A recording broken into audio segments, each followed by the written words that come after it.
10 days after that sensational afternoon at Champion Hill, Dulwich Hamlet lock horns with Macclesfield Town again in this FA Trophy quarter-final replay at the Moss Rose. The Hamlet earned their first league away win of 2017 on Saturday, winning by a solitary goal to nil at Worthing, with Dipo Akinyemi scoring the goal. Once again, he is ineligible tonight with Michael Chambers replacing him. Craig Taylor begins in a central midfield berth, allowing Ashley Carew and Gavin Tomlin to move further forward. The Silkmen were beaten at the weekend, going down by 3 goals to nil away to Forest Green Rovers, a result which leaves them 7 points off Dover Athletic and the playoffs. Neil Lasky brings back Rhys Browne and Ollie Norburn for Danny Whittaker and Connor Jennings. Tonight's victors will take on Tranmere Rovers in the semi-finals. Can Dulwich defy the odds yet again this season, or will it be the hosts advancing to an all-National League tie? Luke Summerfield. Summerfield again. Inside now with Norburn. Lines up the first shot of the game and a hold for Preston Edwards. Down to his left. Good height for the goalkeeper. Taken quickly, Browne. Back with Halls. Good interchange between those two. Browne advancing himself here. Drills that in. Blocked by Chambers again. And there'll be another throw. He fizzed that against the body of Michael Chambers, did Rhys Browne. Happy to be on the ball again. Holding off Green. Ball's Edwards across. So goalwards, great save by Edwards. And blocked by Weatherstone, the second shot by Hancock's. Holroyd denied by the goalkeeper there. Macclesfield enjoying the lion's share of the ball so far. Dulwich haven't really been able to settle on the ball themselves just yet.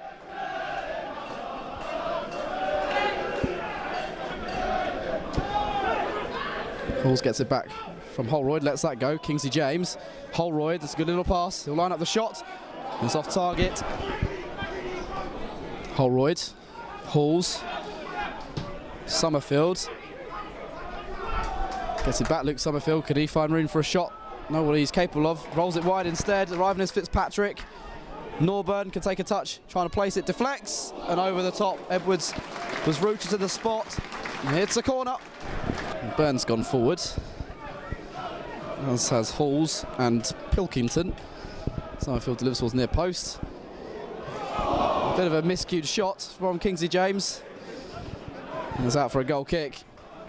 James had a bit of a wild swing at that, I think it's fair to say. Edwards, though, is looking for Green instead. He's able to flick it on. Nice header as well. Finds Sekajja. Can't pick out Carew inside. The angle just closed down in the end as he looked to play the pass. Browne going forward now is Hancock's. Chambers shrugs him off and gives it away. And drilled wide of the near post, took a deflection off Drage.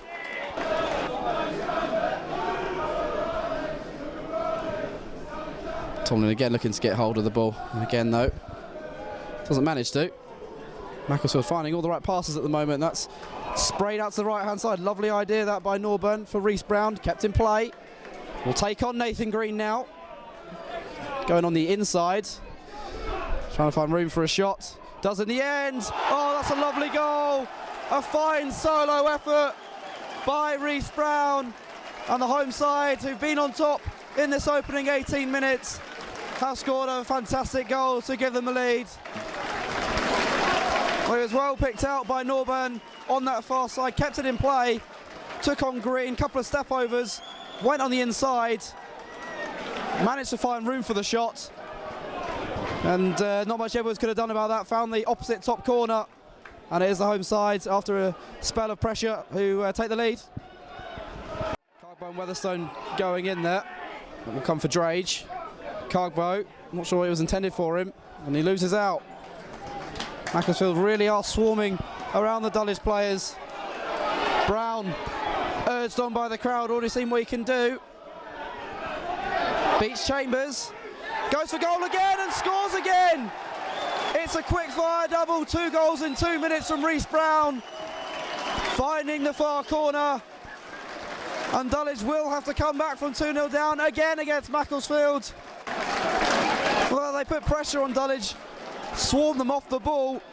And when it came to Browne again, only had one thing in mind, to run at Michael Chambers, and using the defender as a shield, managed to guide it around him past Preston Edwards into the far corner.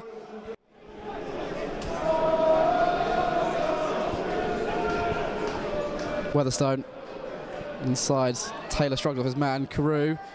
Taylor lets it go for Cargbo. Lines up the shot, that's Dulwich's first of the game.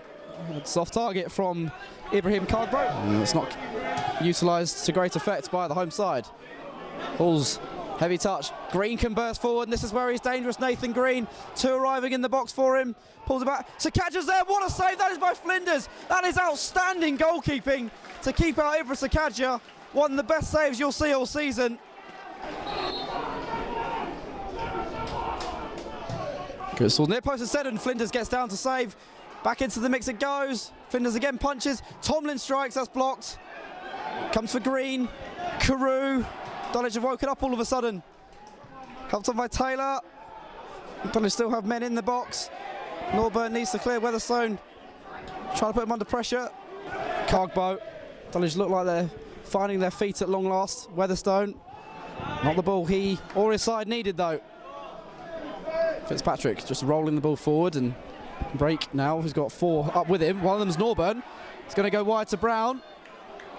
First touch for a change, letting him down. Just holding it up against Chambers. Trying to roll it through his legs. Gets away from Chambers. Can he find a hat-trick? No, he can't. Good save by Preston Edwards at his near post. Rhys Browne is having a fine first half. Edwards repelling him, his third goal of the night. Summerfield, I think, is the likely taker here.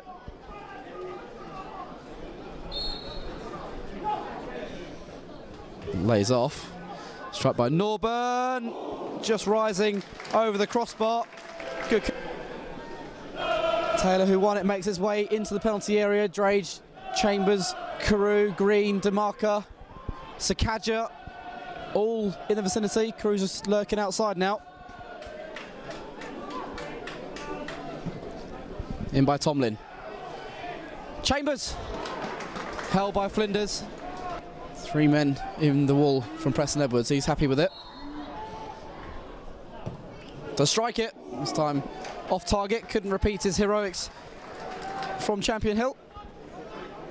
A lot of power in it. It's similar to the one he did take at Dulwich's ground. Hancock's James. Mitch Hancock's again. Kingsley James trying to take over. Holds off Carew. Mark Carew out of the game in the first half.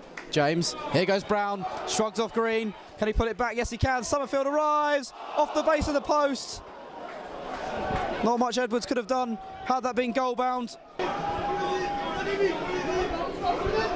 Not quite as intense pressure in the second half so far from the hosts as they began the first. Lovely from Drage there. Tomlin, four up in this attack for Dulwich. Beats Fitzpatrick, who's on the ground. Tomlin with the cross. Headed goalwards. Just wide. I thought for a moment that nestled in the corner from Dumaka. Got his head on it. It's just the wrong side of the post, unfortunately, for the away side. Dumaka. It's a lovely ball. Galloping forward is Ming. Supported by Taylor here. And he's on the ball quite Taylor. Carew has to look up. Pokes it on. Tomlin. Carew. Pocket on his weaker foot. Slips it through. Here's Sekajja. Forced a little wide. It's wide of the near post from Sekajja. The first touch just maybe took him away from goal. Back with the game. Fitzpatrick throwing the ball back into Flinders. No save to make in the second half, as I said a few minutes ago. Green with that header. Now going to make a change soon, the hosts. Summerfield gets it back from Holroyd. On he goes, Luke Summerfield, past one, challenge, slips it in. Hancock, saved by the legs of Edwards. Tomlin to deliver now then. Floated in. Taylor trying to keep it alive. Heads it on. Hooked away by Neil Byrne. Taylor can't repeat his heroics on that first game. Dumaka. Can he wriggle free? Yes, he can. He's done well there, Dumebi Dumaka. Thought he'd lost it for a moment. Here's Sekajja. Darting inside. Dumaka takes over. Shot deflects. It's another corner. Cargbo. It's come for Carew to the area. Dumaka trying to wriggle free. Finds space for a shot. He's done that. It's fired against Erskine. Still Erskine. Bit of pinball going on. Drops for Green. Rolls it wide. Here's Sekajja. Good awareness from Nathan Green to find his teammate. Still Sekajja, quick feet from him, drills it into the near post and Flinders holds on. He will not be beaten tonight. James goal side of Carew finds Thorne and the break is on. Whittaker's bursting forward to his left. Thorne may take it alone for the time being. Now he releases Whittaker. Browne wants it at the top of the penalty area. Back to Kingsley James, he can take a touch. Just wide of the near post. Just trying to guide in that bottom corner. Found a bit of space. Wrong side the post. Trying to get away from Browne. Might get lucky falling for Carew. Shrugged off by James. Can they seal this win? Not there, that's great work again by Sekajja. Prepared to track back. Carew's given that away. James. Browne, he wants his hat-trick, don't forget. Goes for goal, and that's held by Edwards. Well, he had Whittaker free, but you can't blame him for wanting to finish his treble. Well, they fought hard tonight. Overpowered at the beginning of the game. And that ends Dulwich Hamlet's run in this year's FA Trophy, but what a tale it's been this season. In the end, it was one step too far against the powerful Macclesfield town side. The damage was done in a 2-minute salvo in the first half. Rhys Browne with 2 individual brilliant goals. The first one finding the top corner after darting inside from the right wing, and the second bending it around Preston Everton to the far corner after 18 and 20 minutes. Dulwich had their chance in this game. Sekajja denied by Scott Flinders, who also kept Ashley Carew. Dumaka headed wide in the second half, but it wasn't to be for the away side. As I say, one step too far. They can hold their heads high. They've done tremendously well to reach this stage of the competition, and in front of a very vocal travelling support. Final score then in this FA Trophy quarter-final replay is Macclesfield Town 2, Dulwich Hamlet 0. Gav, obviously disappointment is the overwhelming emotions tonight, but how proud are you of the way that you guys have conducted yourself over the course of this journey?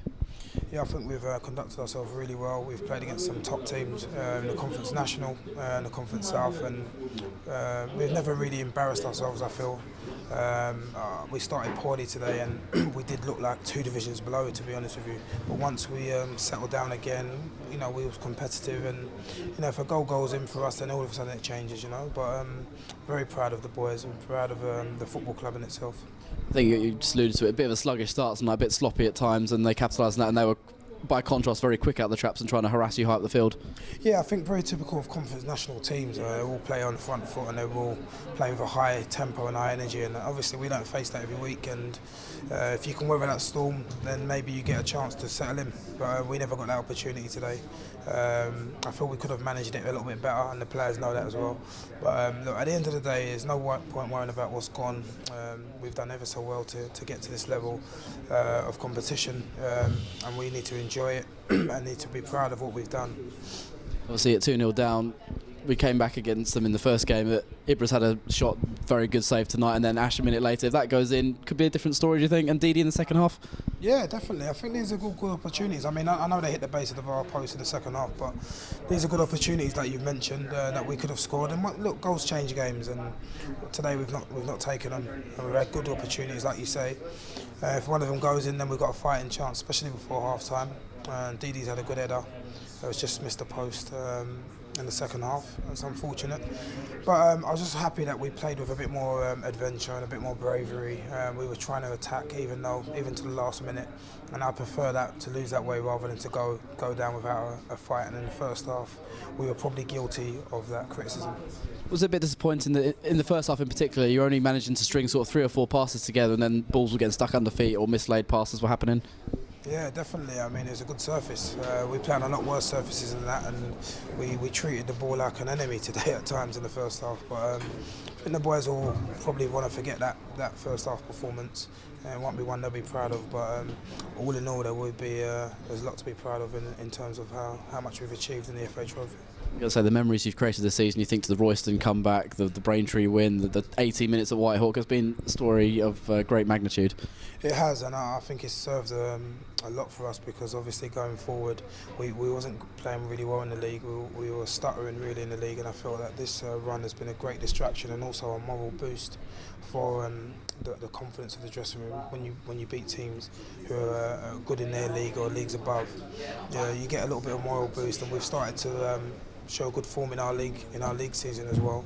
So it's actually served a lot of great purpose for us to run, just for the morale in the change room and the belief, which is obviously there now. So it's been great historically because we've got the club far, but also more importantly for the rest of our season because we've got a lot to play for.